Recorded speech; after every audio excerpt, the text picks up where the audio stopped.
Deserved mo ba? Mabiyayang araw ng Martes, kapanalig. Kapistahan ngayon ni San Martin ng Tours, isang obispo.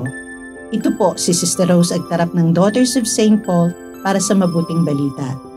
Pagnilayan natin ang Ebanghelyo ayon kay San Lucas.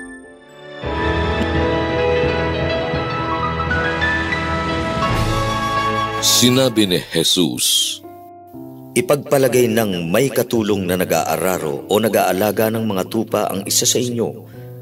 Anong sasabihin niya rito pagbalik nito galing sa bukid? Sasabihin kaya niya, halina't dumulog sa hapag? Sa halip ay sasabihin niya, ihanda mo aking pagkain, magbis ka, pagsilbihan mo ako habang kumakain ako tuminom, saka ka na kumain at uminom. Dapat kaya kayong tumanaw ng utang na loob sa utosang iyon dahil ginawa nito ang iniutos? Gayon din naman sa inyo.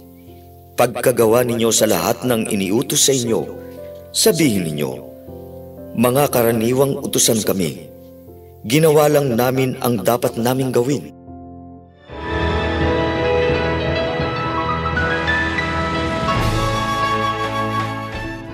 Sense of entitlement ang kadalasang sanhi ng pagtatampo ng mga taong simbahan kapag hindi na pagbibigyan. Nagtatampo sa pare, nagagalit sa superior at sa Diyos. Entitlement.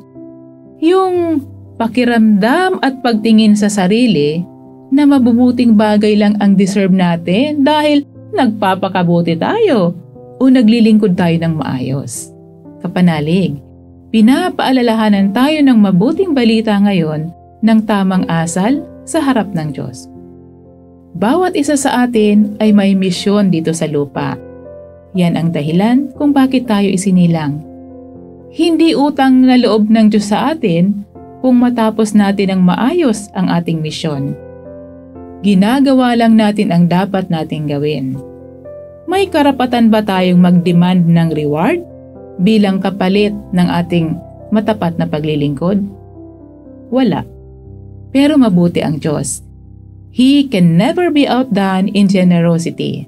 Kaya pansin mo ba na habang naglilingkod ka sa Kanya ng tapat, buhos-buhos din ang biyaya.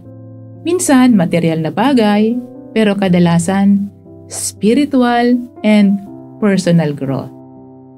Noong iwan ko ang pamilya ko para magmadre, hiniling ko sa Diyos na sana take 1 sa exams ang mga kapatid ko para makahanap agad sila ng mga trabaho.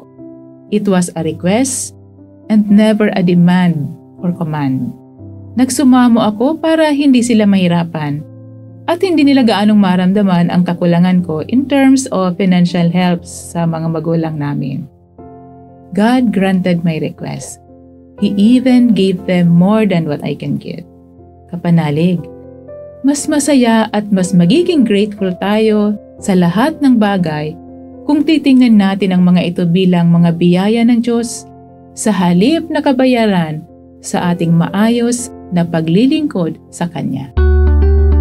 Mga kapanalig, maraming salamat po sa inyong suporta sa aming misyon, lalo na sa mga donors at sponsors ng mabuting balita.